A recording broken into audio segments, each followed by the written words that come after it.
नमस्कार दोस्तों, आज की कहानी धनतेरस की कहानी है।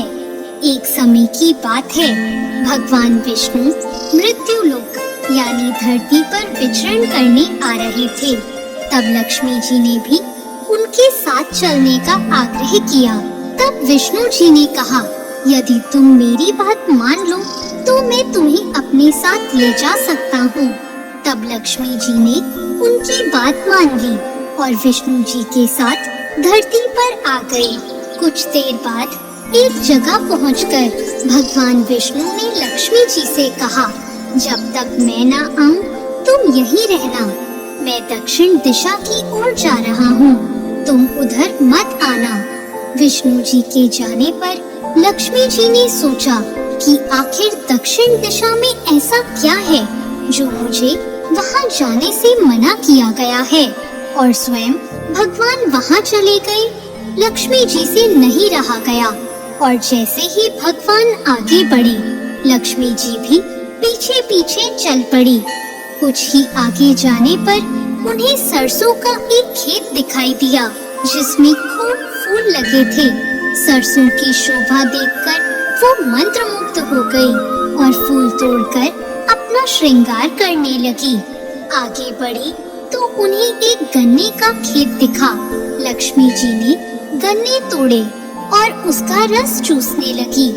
उसी क्षण भगवान विष्णु जी वहाँ आ गए और उन्होंने लक्ष्मी जी को देखकर उनसे नाराज होकर उन्हें श्राप दे दिया कि मैंने तुम्हें इधर आने को मना किया था, पर तुम नहीं मानी और किसान की चोरी का अपराध कर बैठी। अब तुम इस अपराध के बदले किसान की 12 वर्ष तक सेवा करो। ऐसा कहकर भगवान उन्हें छोड़कर क्षीर सागर चले गए। तब लक्ष्मी जी उस गरीब किसान के घर रहने लगी। एक दिन लक्ष्मी जी ने उस किसान की पत्नी से कहा कि तुम स्नान करके पहले मेरी बनाई गई इस देवी लक्ष्मी की मूर्ति का पूजन करो और फिर रसोई बनाना। तब तुम इनसे जो मांगोगी वो तुम्हें मिल जाएगा। किसान की पत्नी ने ऐसा ही किया।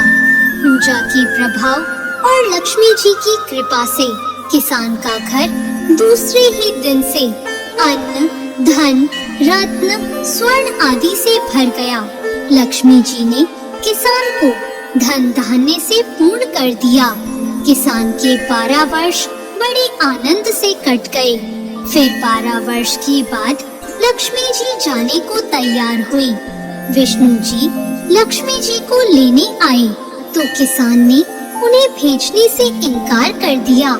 तब भगवान ने किसान से कहा कि इन्हें कौन जाने देता है, यह तो चंचला है, कहीं भी नहीं ठहरती। इनको बड़े बड़े नहीं रोक सके।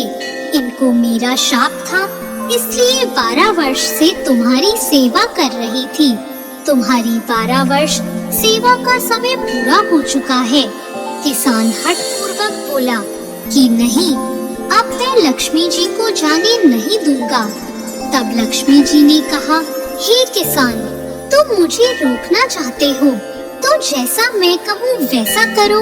कल तेरस है, तुम घर को लीप पोत कर स्वच्छ कर देना। रात्रि में घी का दीपक जला कर रखना और शाम के समय मेरा पूजन करना और एक तांबे के कलश पे रुपए भरकर मेरे लिए रखना। मैं उस कलश में निवास करूंगी, किंतु पूजा के समय मैं तुम्हें दिखाई नहीं दूंगी। इस एक दिन की पूजा से पूरे वर्ष तुम्हारे घर से मैं नहीं जाऊंगी। यह कहकर वह दीपकों के प्रकाश के साथ 10 दिशाओं में फैल गई। अगले दिन किसान ने लक्ष्मी जी के कहे अनुसार पूजन किया। उसका घर धन धान्य से पूर्ण हो गया। इसी वजह से हर तेरस के दिन लक्ष्मी जी की पूजा होती है और लोग दिवाली के समय धनतेरस का त्योहार मनाते हैं। दोस्तों, आप सभी को धनतेरस की बहुत शुभकामनाएं।